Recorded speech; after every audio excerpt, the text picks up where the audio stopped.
Hey, what's up guys? Today, I'll show you a supernatural horror film, Dark Water. Spoiler ahead, watch out and take care. The movie is centered around a newly single mother, Yoshimi, who is in a legal battle for custody of her young daughter. It begins in a legal office where Yoshimi and her ex-husband settle things for their daughter's custody. The officers are interviewing Yoshimi and asking her about getting psychiatric treatment as her ex-husband tries to use it against her. She explains that her previous work was to proofread novels, where the content was highly sadistic and horrible. She worries that it might affect their decision, but the officers reassure her that she has the advantage since her child is under 7. Yoshimi then confronts her ex-husband about mentioning her past. After that, she looks for an apartment with her daughter despite the rainy day. As they reach the old apartment, they come across the agent who guides them inside. The agent introduces them to the apartment manager, whose office is in the lobby. Then they ride an elevator, and Yoshimi feels uneasy about the leaks. Before they get to the floor, a little hand holds her. As the elevator opens, the daughter immediately runs. Yoshimi gets surprised, thinking that she is holding her daughter's hand, but she just ignores it. As they leave the elevator, the manager who has been watching them from the CCTV gets stunned as he sees a glimpse of a young girl left in the elevator. Subsequently, Yoshimi checks the unit, and the daughter is excited to see her room. The agent notices the leak on the ceiling, so he distracts Yoshimi by introducing the kitchen. She notices that her daughter is gone, causing her to panic and go downstairs to look for her daughter. As she looks at the monitor from the manager, she sees her daughter in the elevator.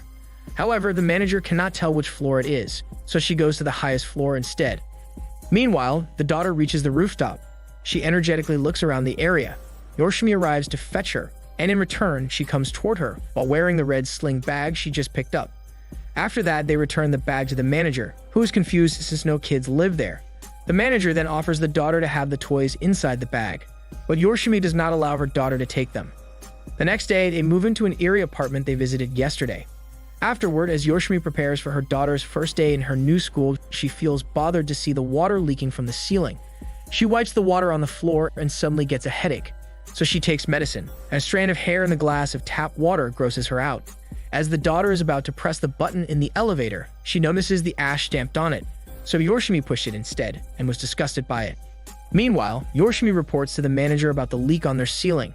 Disappointingly, the manager does not seem concerned and instead tells her he will take note of it. Yoshimi then leaves to accompany her daughter to her new school. Later that day, while at home, Yoshimi continues to throw out the boxes they used and sees the red sling bag in the bin. Meanwhile, the leak is continuously dripping down the floor, which frustrates her. She goes upstairs to check the unit above them. She rings the doorbell, but no one's responding. She gets in the elevator, and to her surprise, the door is now open, with a young girl standing there. She immediately goes back to the unit, but no one answers again. After that, Yoshimi calls the agent to tell him her concern, and doubts that it is because of the building's old age or the unit above them. While Yoshimi is on call, her daughter curiously stares at the leakage on the ceiling. The following day, Yoshimi is at her job interview, while the daughter waits for her in the kindergarten. Yoshimi is a little worried about her daughter, so she tries to contact the teacher. Just then, Yoshimi's past flashes back to when she was in the same situation as her daughter, and the teacher called her parents to pick her up from school. Back to reality, it is rainy, and the daughter sadly walks home alone. Along the way, she notices a young girl wearing a yellow raincoat across the street. Meanwhile, Yoshimi decides to finish the interview and hurries to fetch her daughter. Unfortunately, the school was already closed, and a poster of a missing young girl, Mitsuko, catches her attention, making her more worried. Yoshimi proceeds to look for her daughter, when suddenly she sees her ex-husband walking with her daughter across the street. She then runs to them and gets her daughter, who hesitantly goes with her. Along their way, they see a family playing with some sparklers. It makes Yoshimi feel bad for her daughter, so she tells her that they will get some on their way. As they reach the apartment, the daughter tells her mom that she is enough for her. Yoshimi feels touched and responds that she can handle anything as long as they are together. They arrive in her apartment and are welcomed by a piece of good news through the voicemail that Yoshimi got the job offer. So they celebrate and cheerfully go to the roof. Right then, Yoshimi sees a glimpse of a young girl in a raincoat passing by. As they open the door to the rooftop, they see the red sling bag lying on the floor. The daughter immediately runs towards it, and Yoshimi feels apprehensive about it as she just saw it in the bin previously. She forcefully gets it from her daughter and throws it in the container. After that, they take a bath together. The daughter is the last to finish, and she speaks to herself as she plays in the water, mentioning a playmate named Mitsuko. The next day, in the kindergarten, the daughter and the other students play hide and seek. While the daughter is hiding, she notices someone's coming. A young girl in a yellow raincoat approaches and stands across her, while water flows from where the girl stands. Afterward, Yoshimi worriedly arrives and hurries to check her daughter, who is currently unwell in the clinic. Apparently, her daughter threw up and collapsed. Yoshimi doubts and accuses the teachers of doing something bad to her. The head teacher calms her down. He informs her about her daughter's odd behavior, such as talking to herself, and he links it to one of the impacts of divorced parents on children. As they walk in the hallway, they stop and talk about the posters of students' artworks about Mitsuko, the girl who disappeared 2 years ago. The head teacher tells her that Mitsuko once behaved oddly like her daughter did after her mother abandoned her. It makes Yoshimi unsettled, as she also notices the red bag worn by the girl from the drawings. The following day, Yoshimi is being interrogated by the legal officers to assess her capacity for her daughter's custody. It turns out her ex-husband once again exaggerated something about her to ruin her image, such as picking up her daughter too late every day and dislocating her shoulder. After that, Yoshimi furiously confronts her ex-husband for over-dramatizing what happened. But he says he is just worried about their daughter, which Yoshimi doubts and asks him to stop playing dirty.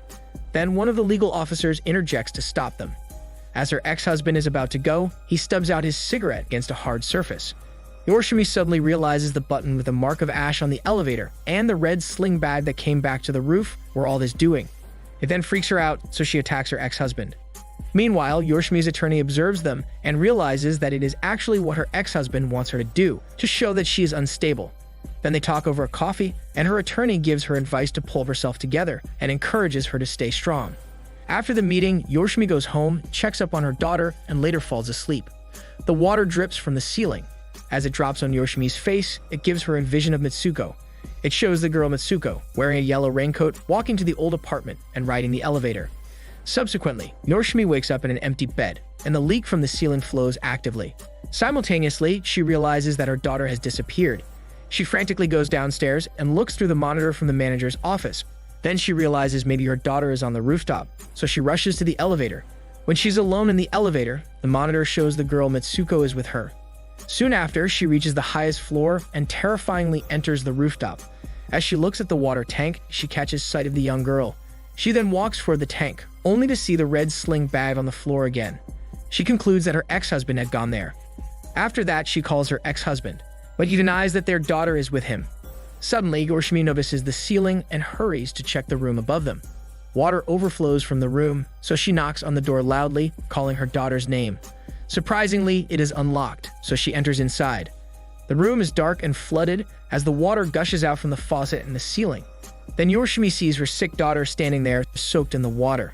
The daughter walks spiritlessly toward her, and she carries her apprehensively. Yoshimi is terrified as she can sense someone's presence in the room, so she leaves in a hurry, holding her daughter in her arms.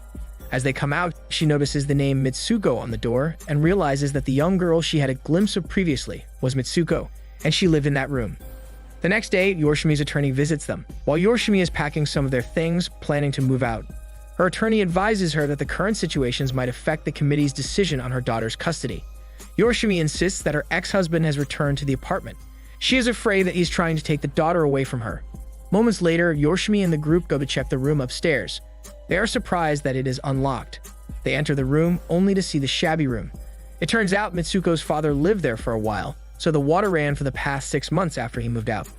The attorney confronts the agent and the manager as Yoshimi had reported the leakage, but they did not do anything. It seems like they already know about the issue in the apartment. Later on, they go to the roof and inspect the area. The attorney tells the manager that the red bag in the trash bin was there that night, but is mysteriously gone again. They remain puzzled about who keeps it or puts it back. Then the attorney points out the scruffy water tank. He asks the manager about it, which upsets him, and he walks out. After that, the attorney talks about what Yoshimi saw that night and explains that the lights surrounding the building could cast a shadow on the tank. Therefore, her perception may have tricked her into seeing a figure. The next day, the apartment ceiling is getting fixed, and the attorney revisits them. He reassures Yoshimi about her status of getting her daughter's custody and encourages her to stay strong and contact him in case of trouble. Later during dinner, Yoshimi and her daughter talk about going back to school. Yoshimi gets her backpack to fix her things, when suddenly she freaks out as she finds the red bag in her daughter's backpack. She immediately tries to contact her attorney, but unfortunately, he takes a day off.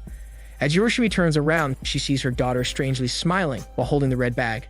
She quickly grabs the bag, which however gives her a flash of a scene when the bag dropped into the water. She tells her daughter to stay there and rushes to the water tank. On the rooftop, Yoshimi slowly walks toward the tank and touches it. Then, a scene of Mitsuko flashes in when she was climbing up the water tank. After that, Yoshimi comes to reality and does the same. On the other side, the daughter gets some tap water when suddenly a tuft of hair comes out of the faucet. Simultaneously, the tap faucet is dripping dark water excessively. As Yoshimi climbs up the tank, she discovers that it has not been cleaned since Mitsuko went missing. Then Yoshimi sees a flash of a deadly accident again, showing how Mitsuko accidentally fell into the tank as she tried to reach the red bag she had dropped in it. That explains how Mitsuko died and became a haunting spirit. After that, Yoshimi climbs down the tank, and she suddenly hears some noise from the tank and screams out loud as something heavily thumps in the tank. Meanwhile, the daughter persistently tries to turn off the faucet, as it is continuously dripping heavily with dark water. Moments later, she notices some heavy bubbles, and suddenly the girl from the tub grabs and swamps her in the tub. Soon after, Yoshimi returns to their unit and finds her daughter on the bathroom floor, while a deluge of dark water flows from the tub faucet. She is perturbed, so she hurries outside, holding her daughter. Unfortunately, the elevator is malfunctioning. The dark water seems to be hindering them, as it also flows in the elevator and causes a short circuit. Later on, Yoshimi panics as she sees their door gradually open, and her daughter comes out with her eyes closed. Yoshimi is bewildered as she thought she was holding her daughter. All of a sudden, Mitsuko attacks her in the elevator. Yoshimi screams that she is not her mother, since Mitsuko seems like she has been longing for her mother who abandoned her in the past. The daughter then comes to her senses and runs toward her. In order to make Mitsuko stop and save her daughter, Yoshimi decides to sacrifice herself to be Mitsuko's mom. Right after her promise, the elevator goes up suddenly, leaving the daughter devastated by the loss of her mom. The daughter tries to go after them and runs up the stairs. As she reaches the highest floor, she stands in front of the elevator. Suddenly, it opens and the dark water gushes out, but there is no sign of her mother. After a decade, the daughter is now a high schooler. She takes off the bus with her friends in front of the kindergarten. A girl standing alone catches her attention and reminisces about her childhood with her mom. Moments later, she decides to visit their old apartment, which is now abandoned. She wanders around and sees their picture is still there. As she is about to leave, she notices the ghost of her mom standing there. The daughter is surprised to see her mother again and happily speaks with her. She believes that her mother is still alive and convinces her to live together. As Yoshimi apologizes, her daughter senses the presence of Mitsuko. Then when the daughter quickly turns around to see, her mother disappears without a trace. She is now again left wretched. The movie ends with the daughter leaving the building, realizing that her mom has always been there, protecting her from the harm of Mitsuko. This is Daniel's CC Movie Channel. Stay safe and enjoy your day.